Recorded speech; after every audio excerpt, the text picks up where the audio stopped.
Shalom, selamat Shalom. pagi. Mari kita memuji Tuhan. Pagi semuanya, haleluya, puji Tuhan. Menaikkan syukur padamu, Yesus. Ku Sembah sujud kepadamu, Tuhan, di hadapan tahta kemuliaan-Mu. Ku tinggikan, ku agungkan selamanya.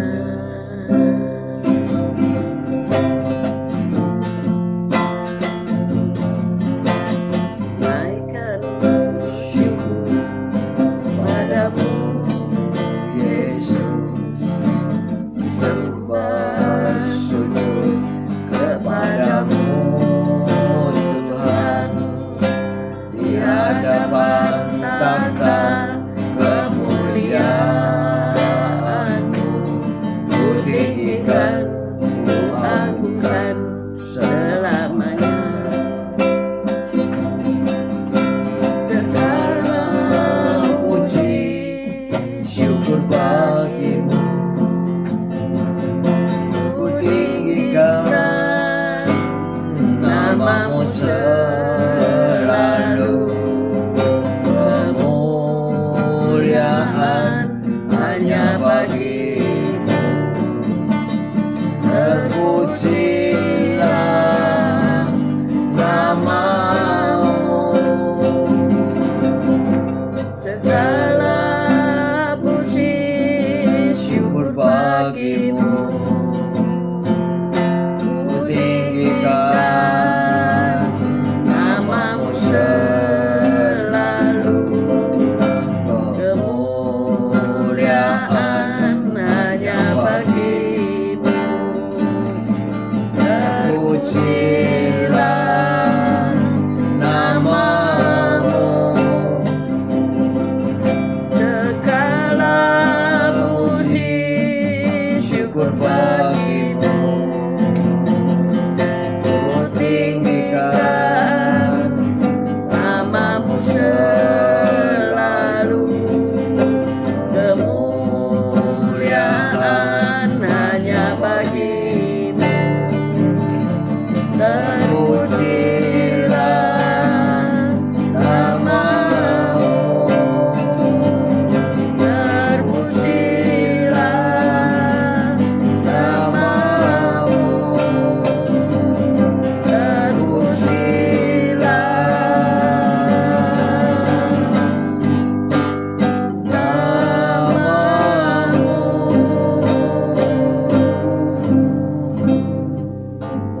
Haleluya. Ya Bapa, ya Bapa, terima kasih, syukur Kau baik, Kau sungguh Allah, Kau yang sungguh sangat baik. Kau berikan satu hari lagi yang indah ini bagi kami. Terima kasih Tuhan, haleluya. Sebentar lagi Kau baca firman-Mu, merenungkan firman-Mu, Kau buka hati pikiran kami agar kami dapat menerima firman-Mu.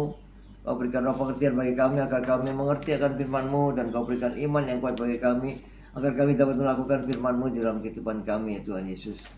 Kami serahkan kehidupan kami sepanjang hari ini bersama semua rekan-rekan peserta daripada renungan pagi hari ini ke dalam tangan-Mu, di dalam kuat kuasa-Mu, di dalam perlindungan-Mu, di dalam penyertaan-Mu, di dalam kasih-Mu, juga di dalam berkat-Mu ya Tuhan. Dan Kau tetap berikan kesehatan, kekuatan bagi tubuh kami agar kami dapat melayani Kau lebih lagi. Dalam nama Yesus kami sudah berdoa dan mengucap syukur. Amin, amin, amin. Haleluya. Puji Tuhan. Haleluya, haleluya. Terima kasih. Selamat pagi yang sudah bergabung, Bu Elias, Pak Elias, Bu Rita, Pak Golden, Bu Lydia. Mari kita baca firman Tuhan. Yakobus 5 ayat 13 sampai 16.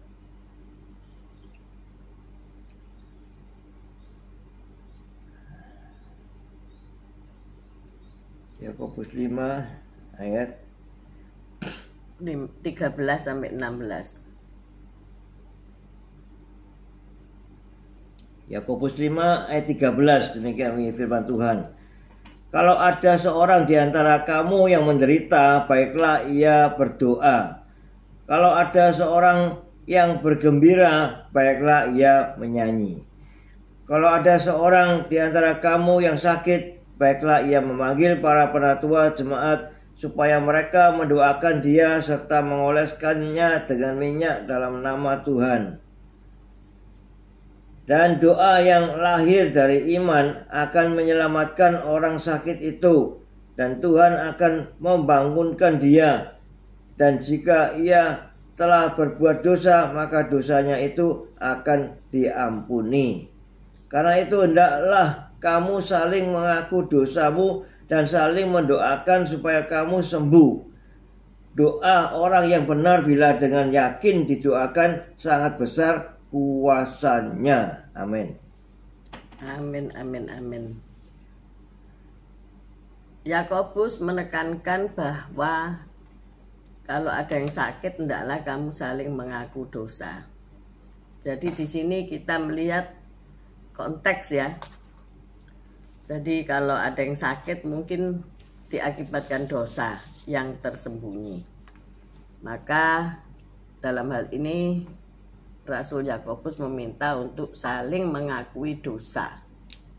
Tidak mudah untuk mengakui dosa di hadapan Tuhan, juga di hadapan manusia, karena ada risiko-risikonya. Tuhan kalau mengaku di hadapan Tuhan, maka ia pasti akan memberi pengampunan. Mungkin pikiran saudara kalau kita mengaku di depan manusia, pasti ada risiko, yaitu mungkin menjadi pemahaman yang negatif terhadap diri yang mengaku dosa. Mungkin juga menyebabkan perpecahan dalam kehidupan rumah tangga. Mungkin juga membuat mereka lebih baik lagi. Jadi ada banyak kemungkinan. Nah, tentunya kita tidak bisa memprediksi apa yang terjadi. Tetapi hal yang penting adalah yang mengakuinya sudah bebas dari beban yang dipikulnya seumur hidupnya. Jadi pengakuan itu adalah anugerah bagi kita. Allah memakainya untuk membersihkan hati dan membebaskan kita. Nah, mungkin pagi hari ini kita boleh merenung hal-hal apa yang kita boleh akui dan apa yang menghambat Anda untuk memberikan pengakuan itu. Suatu hari anak saya, ya beberapa waktu yang lalu sudah dewasa, dia mengaku bahwa pernah mencuri uang dari dompet saya yang saya tidak sadar atau tidak ketahui. Ya lucu juga, setelah dia menikah baru sadar kalau dia pernah melakukan hal-hal yang luar biasa seperti itu ya. Tentu tidak besar nilainya, tetapi itu mungkin dia merasa terbeban dan dia merasa ya harus diakui gitu ya. Ya enggak masalah sih. Bagi saya ya lucu aja gitu. Apakah saya juga pernah mencuri dulu uangnya ayah saya? Pernah saudara. Kalau ayah saya itu pulang membawa uang itu karena pedagang tembakau ya, jadi uangnya itu enggak ditransfer ya, tetapi satu karung ya, karena mahal kan itu cengkeh dan sebagainya. Nah itu saya tanya sama seseorang yang saat ini juga melakukan hal yang sama ya, dibayar dengan uang secara fisik ya, enggak pakai transfer. Lu itu dihitung atau enggak ya? Kalau ratusan juta, kapan selesainya ngitung? Kalau Pak Gem dihitung ya? Kemarin itu ada koruptor yang beli rumah itu bayar uang tunai 3M, itu bayar uang tunai. Terus yang ngitung siapa dong? Di bank, diserahkan bank ngitung. Oh iya, kan ada mesinnya. Kalau dulu kan enggak ada. Jadi kalau saya curi uang ayah saya itu diambil 2-3 lembar, dia enggak bakalan tahu ya. Terus nanti yang dibayarkan apakah ngitung atau tidak, mungkin juga nggak ngitung ya. Karena ternyata mereka para pedagang itu nggak pernah ngitung ya saudara, ya sudah diberikan begitu saja. Mungkin terakhir ya, orang yang terakhir yang mendapat bagian sedikit itu ngitung, loh kok kurang. Mungkin salah ngitung. Nah itulah anak-anak ya nakal ya. Kita dulu nggak ngerti kebenaran karena terlambat diajar kebenaran ya. Tetapi walaupun Anda diajar kebenaran setiap hari, seringkali juga kejujuran itu tidak dimiliki ya. Oh, nggak ada bos, aku tak tidur sebentar gitu ya. Itu kan ya juga dosa kecil gitu ya ngomongnya ya. Tapi dosa kecil, dosa besar kan sama aja, jatuhnya ke bawah gitu ya. Jadi siapa di sini yang pernah melakukan hal-hal yang dikiranya apa ya, sepele-sepele aja, tetapi perlu pengakuan ya. Banyak orang masuk supermarket terus makan coklat yang mahal-mahal, bener nggak? Bisa aja, apa-apa. Ya, jadi ada juga yang begini ya, harganya itu ditukar sama yang muda, misalnya odol gitu ya.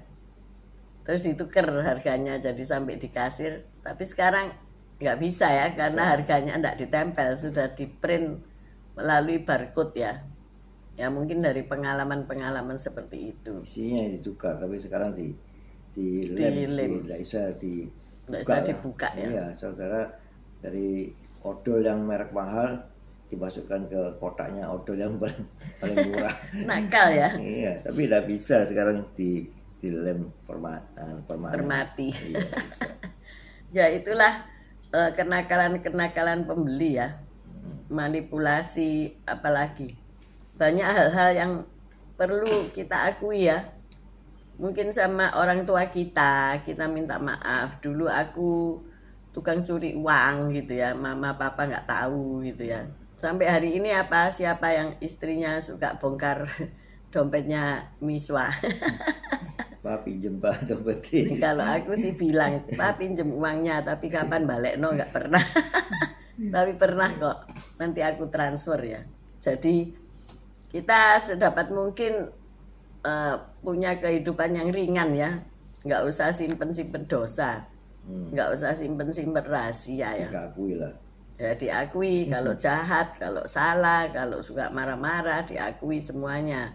Kalau suka selingkuh ya diakui saja. Tetapi juga ada bahayanya. Pengakuan itu tidak selamanya membawa hal-hal yang positif ya. Banyak itu di peristiwa apa itu, Pria Sejati ya, ketika ada acara di Pria Sejati itu, ayo siapa yang pernah melakukan dosa, ayo ngaku semua, ngaku situ. Tapi nanti setelah pulang ya, kamu ngadep istrimu, ngaku kalau kamu berdosa. Ya ada yang secara jujur ya, dia ngaku, pulangnya ngaku sama istrinya. Kalau dia pernah selingkuh, dia punya upil, dia punya apa-apa yang dia lakukan kepada istrinya, apa yang pernah dia lakukan. Istrinya marah, bukan main, minta cerai sama dia. Tambah bercerai ini gimana? Bukannya tambah baik, tambah minta bercerai karena suaminya yang dikiranya baik-baik saja ternyata di belakang kelakuannya nggak baik, jadi marah dia. Nah ini gimana kita di dalam acara itu sebenarnya ya kita harus punya hikmat lah ya. Nggak semua itu harus kita ceritakan.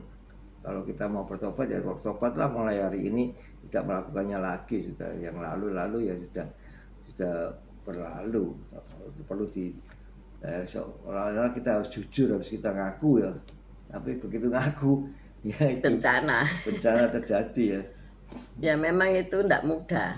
Jadi di sini kasus yang di perikop Yakobus ini berbeda ya, karena dia sakit dan karena dosa. Jadi harus mengaku. Tapi ketika just fine saja, kadang-kadang pengakuan itu menjadikan tidak fine ya, karena saat ya tidak tepat, mungkin suasananya juga tidak tepat. Yang pertama itu diakui di hadapan Tuhan dulu ya, mengenai pertobatan, langkah-langkah pertobatan. Kalau ada orang yang sakit, banyak kita nuduh dosa opo ya, sampai sakitnya demikian. Nah itu tambah sakit hati orangnya. Dosa kamu apa? Kamu punya melakukan apa sehingga kamu mengalami hal seperti demikian? Nah itu. Jadi di dalam menelaah atau memahami, merenungkan firman Tuhan, minta hikmat dari Tuhan ya. Hal-hal apa sebetulnya yang tertulis di dalam firman ini? Betul, saling mengaku dosa. Ya, tetapi kalau hal itu akan tambah membawa bencana, ya kita memang nggak tahu ya.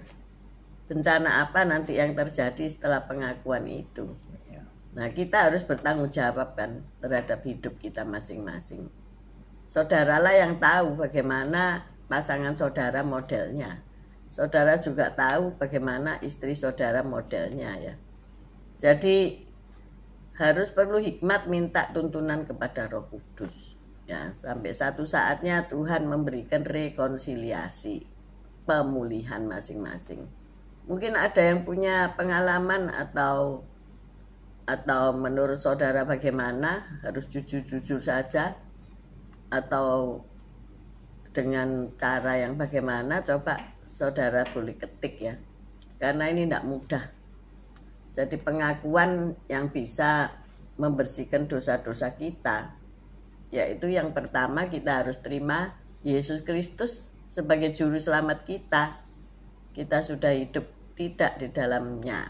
Kalau belum, buka hati, terima Kristus. Kemudian katakan semua dosa-dosamu di hadapan Tuhan ya.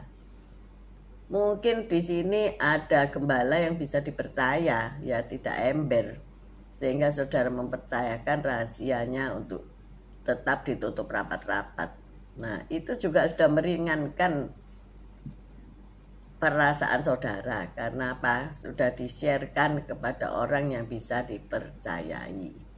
Mungkin kalau terhadap pelaku yang dilukai mungkin tidak mudah ya, perlu butuh suatu proses. Saya membaca sebuah buku yang berjudul pemulihan ya. Saya kok lupa ya judulnya apa. Oh, memulihkan kesaksian yang rusak. Memulihkan kesaksian yang rusak, di mana seorang dokter itu menikah ya, punya anak, tetapi ia sebagai dokter yang mengkonseling orang-orang ya, ternyata berselingkuh dengan para pasien ya. Dan ketahuannya ada seorang pasien yang membocorkan. Nah, ketika istrinya tahu, bagaimana ya, nuntut cerai saudara ya. Itu sudah pasti. Tetapi padahal dia seorang dosen gitu ya. Tetapi atasannya dibina dan dinasehati, memang diturunkan dari ini ya, kepangkatannya ya, dia kan dosen, kepangkatannya jadi di-off-kan dulu, tetapi tidak dibiarkan, didampingi, dimentori, dibimbing, sehingga ia betul-betul bertobat ya. Nggak mudah loh ternyata. Dan ternyata apa? Dia memang kayak orang sakit ya, kayak orang sakit jiwa kan ya. Jadi dia masih suka nonton. Di sana kan ada tayangan, di luar negeri itu kan ada box-box untuk nonton video porno ya, zaman dulu sebelum ada HP seperti sekarang ini ya. Ketika dia menunggu untuk diperiksa atau wawancara dengan dokternya gitu ya, karena ada kurun waktu tertentu dia harus kembali wawancara. Nah, selama menunggu itu penguasaan dirinya itu diuji ya. Dia di AW itu apa? Iblis memanggil itu loh. Kamu masuk box itu untuk nonton sebentar video porno. Seperti itu saudara ya. Jadi iblis itu tidak mau saudara bertobat. Jadi dipanggil-panggil supaya kumat. Ya. Kecanduan. Jadi ada satu kecanduan yang dia hidupnya tidak terpuaskan ya. Maka dari itu mentor juga perlu sekali ya. Akhirnya singkat cerita dia sembuh. Dan karena istrinya juga dinasehati, dimentori ya, menerima suaminya kembali ya. Cuma tidak dikisahkan bagaimana penerimaannya itu terus baik atau tidak, atau kalau sudah terluka kan repot ya. Jadi sulit kesembuhannya. Tetapi di situ satu keluarga diselamatkan dalam arti tidak terpecah belah. Tapi itu membutuhkan effort yang luar biasa. Nah, pagi hari ini Apakah engkau melakukan hal-hal yang akan meruntuhkan keluargamu ya? Kalau engkau mau mengakuinya, pertama mengakui dulu di hadapan Allah ya. Nanti Allah akan memberi tuntunan kepadamu. Bagaimana kamu menyelesaikan rekonsiliasi dengan keluargamu ini. Jadi jangan terburu-buru dengan emosi jiwa, tetapi pada akhirnya nanti malah tambah berantakan. Jadi inilah yang kita pelajari hari ini. Jika ada yang sakit, hendaklah saling mengaku dosa.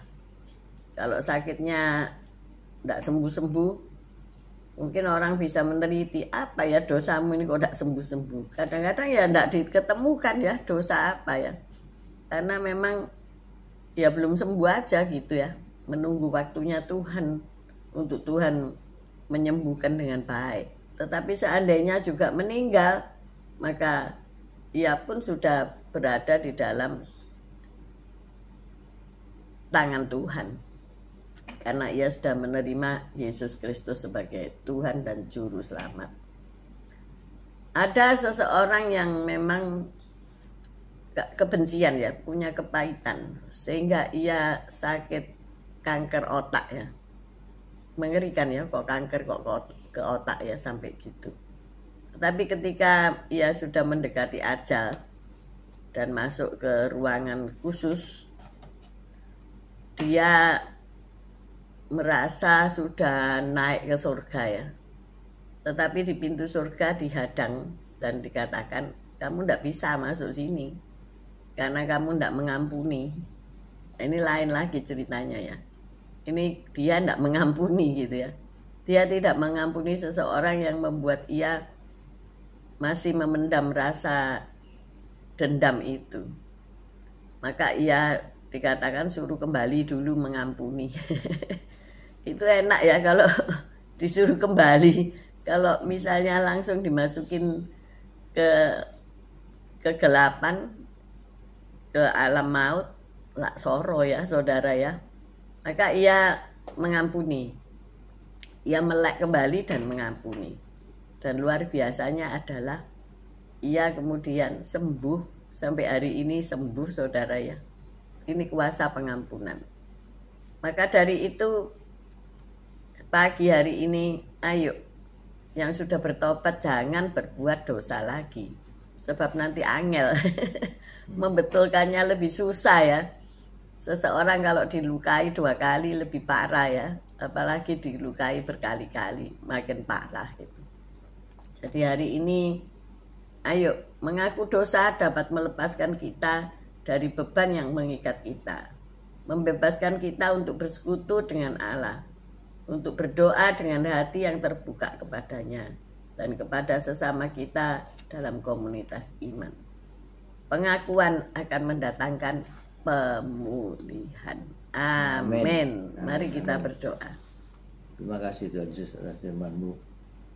Firman-Mu katakan, karena itu hendaklah kamu saling mengaku dosamu dan saling mendoakan supaya kamu sembuh.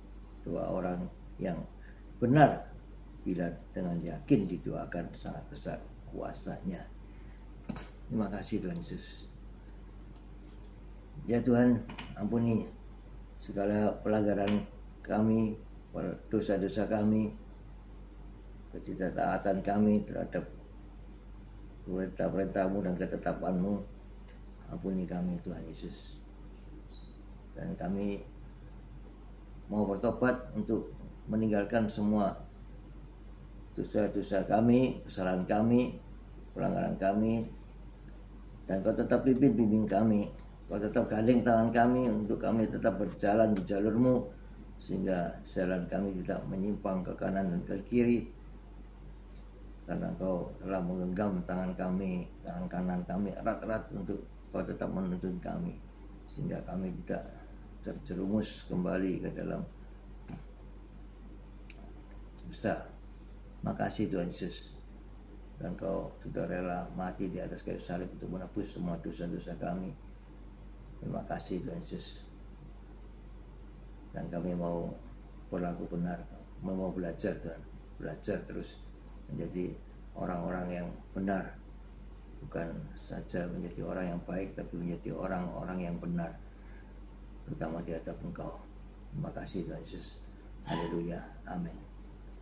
Bapa, kami berdoa saat ini bagi mereka yang menderita sakit, apapun sakit penyakitnya Tuhan, ampuni segala dosa mereka. Dan jika mereka bertobat kembali ke jalan-Mu Tuhan, Engkau membuka jalan pertobatan mereka. Kalau mereka ada salah terhadap orang lain Tuhan, biarkan mereka saling mengakui dan saling mengampuni. Terima kasih ya Tuhan, kami percaya segala sakit penyakit yang dialami oleh mereka pasti Engkau telah sembuhkan. Kami juga berdoa hari ini mereka yang sedang mengalami kesulitan ekonomi dalam hal pekerjaan, ter-PHK, atau mau melamar pekerjaan baru, Tuhan tolong buka jalan. Ataupun mereka mau berwirausaha, Tuhan berikan kemampuan buat mereka. Terima kasih ya Bapak, kami menyerahkan perjuangan ekonomi di negara Indonesia ini ke dalam tangan kasih-Mu. Kami juga berdoa untuk mereka yang punya permasalahan pribadi, baik dengan aparat maupun dengan para notaris dan sebagainya. Tuhan tolonglah mereka agar mereka mendapatkan jalan keluar dari setiap permasalahan mereka. Terima kasih Bapa, karena Engkau telah memberi kami kesehatan, kekuatan untuk tetap merenungkan firman-Mu setiap hari. Berkati mereka Tuhan. Mari kami mengangkat kedua belah tangan kami. Tuhan memberkati Engkau, Tuhan melindungi Engkau, Tuhan menyinari Engkau dengan wajah-Nya dan memberikan Engkau kasih karunia. Tuhan menghadapkan wajah-Nya kepadamu dan memberikan Engkau damai sejahtera. Terimalah berkat dari Allah Bapa, Putra dan Roh Kudus, berkat kasih, sukacita, damai sejahtera mulai pagi hari ini sampai Maranatha Tuhan Yesus datang untuk kedua kalinya, bahkan sampai selama-lamanya. Mari yang sudah menerima berkat Tuhan katakan bersama, amin, amin, amin. Haleluya. Tuhan Yesus memberkati kita semua. Haleluya. See you tomorrow guys. Esther, Sepsi, Pak Anton, Bu Ami, selamat pagi. Bu Esterlin, Bu Foni, Bu Yosinta, Bu Wanda, Pak Budi, Bu Lasma, Cece Emi, Pak Bambang, Bu Vera, Indah, dan Pak Anton. God bless you all. See you tomorrow guys. Tetap semangat. Tuhan.